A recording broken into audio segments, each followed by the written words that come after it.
अस्सलाम वालेकुम स्टूडेंट।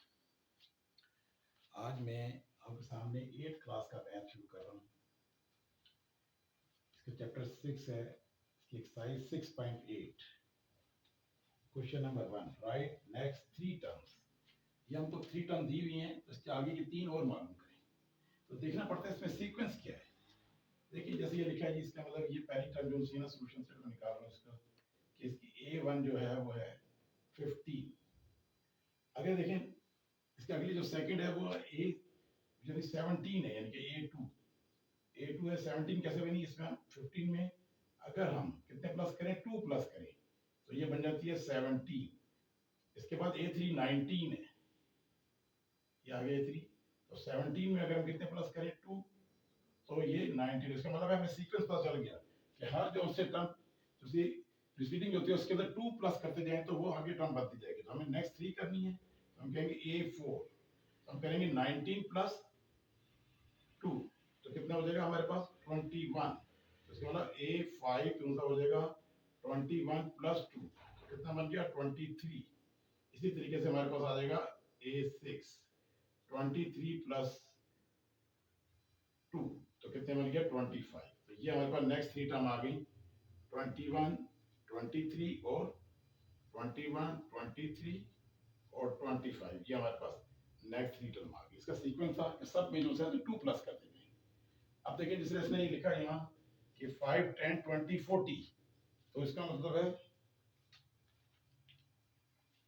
कि अगर हमारे पास हर टर्म के अंदर देखो A1 लिखी उसने, कितनी है वो 5 लिखा है उसने A1, आगे लिखा 10। अगर हम सबको 2 से मल्टीप्लाई कराएं तो ये A2 is equal to 5 multiply 2, तो ये बन जाएगा 10। अब A3 हमारे पास क्या हो जाएगा, 10 को 2 से मल्टीप्लाई करें तो देखिए 20 आ गया, थर्ड टर्म बन गई मेरे पास। तो अब इस सीक्वेंस में पता चल गया कि हर टर्म को जो है को 2 से मल्टीप्लाई करते जाएं, तो इसका मतलब क्या आ जाएगा A4 is equal to 20 multiply 2, तो ये आ गया 40। सीक्वेंस हमारे को पता चल गया, तो हम आगे निकालने में कोई मुश्किल नहीं है। A5 is equal to 40 multiply 2, तो कितना हो जाएगा ये 80। इसी तरह हम करेंगे A6 80 मल्टीप्लाई 2, ये हो जाएगा 160। तो A7 is equal to 160 multiply 2, तो ये बन जाएगा हमारे पास 320। तो हमारे पास सीक्वेंस जो सा बन गया। नेक्स्ट थ्री टर्म कौन सी आ गई 80 160 और 320, ये हमारे पास थ्री इसके सीक्वेंस से आ गई। अब देखिए क्वेश्चन नंबर 5, ए कह रहा है हमारे पास 6। देखिए अगला जो टर्म है वो लिखा है 6.6 है, इसका मतलब है कि अगर हम कहते हैं A2 तो इसमें कितना प्लस कर दें 0.6 प्लस कर दें, तो ये बन जाएगा हमारे पास 6.6।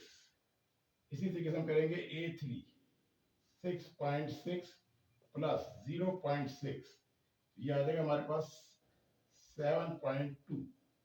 इसी तरीके हम बना करेंगे A4 7.2 प्लस 0.6, तो ये आ जाएगा हमारे पास 7.8।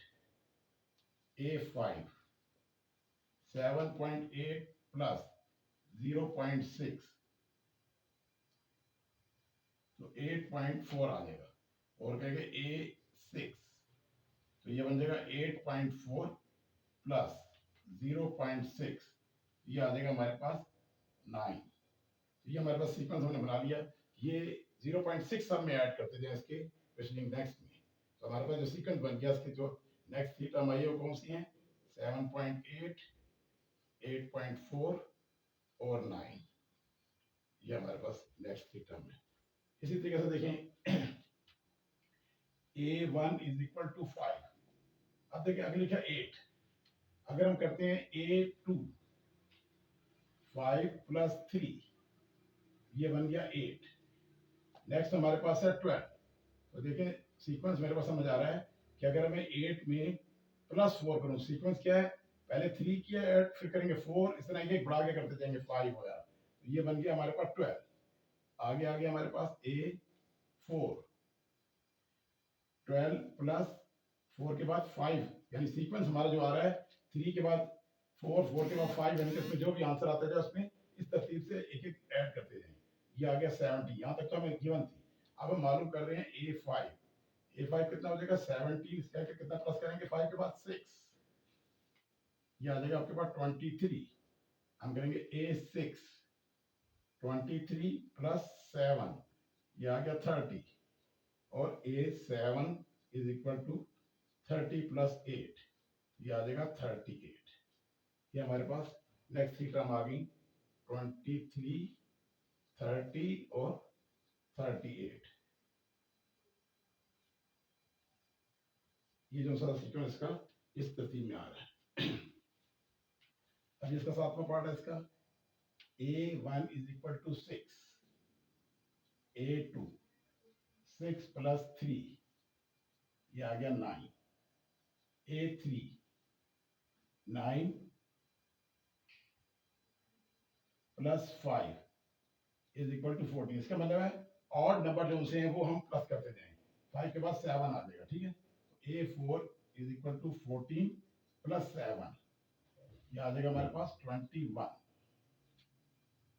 7 के बाद कितना आएगा 9, A5 21 प्लस 9, ये आ गया हमारे पास 30, इसके बाद अगला जो 11 आ जाएगा, A6 is equal to 30 plus 11, ये आ गया हमारे पास 41, आगे आ गया हमारे पास A7 is equal to 41 plus 13 54, तो ये हमारे पास नेक्स्ट थ्री टर्म्स आ गई 30 41 और 54, ये हमारे पास उनसे सीक्वेंस के कुछ सवाल मैंने छोड़ दिए थे तकरीबन जो इसी तरीके से उसमें सीक्वेंस समझ आ रहा होता है, जरा गौर से करें तो कोई मुश्किल नहीं आएगी, जरा सीक्वेंस का सवाल है इतना ज्यादा मुश्किल नहीं है।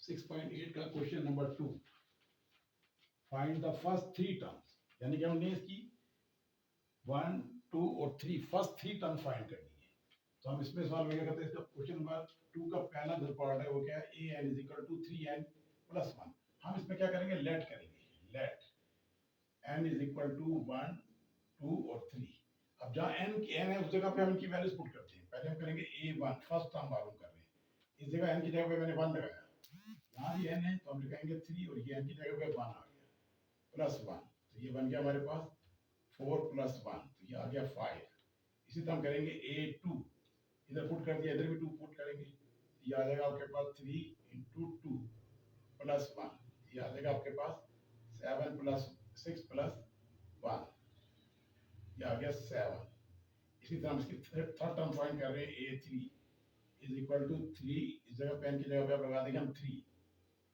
और प्लस 1, तो आ जाएगा ये 9 प्लस 1 इज इक्वल टू 10, ये इसकी थ्री टर्म इस तरीके से n की वैल्यू 1 2 3 पुट करते जाएंगे इसके अंदर, तो हमारे पास टर्म आती जाएगी फर्स्ट सेकंड और थर्ड, तो ये हमारे पास आ गई 5 7 और 10, ये हमारे पास फर्स्ट सेकंड और थर्ड टर्म आ गई।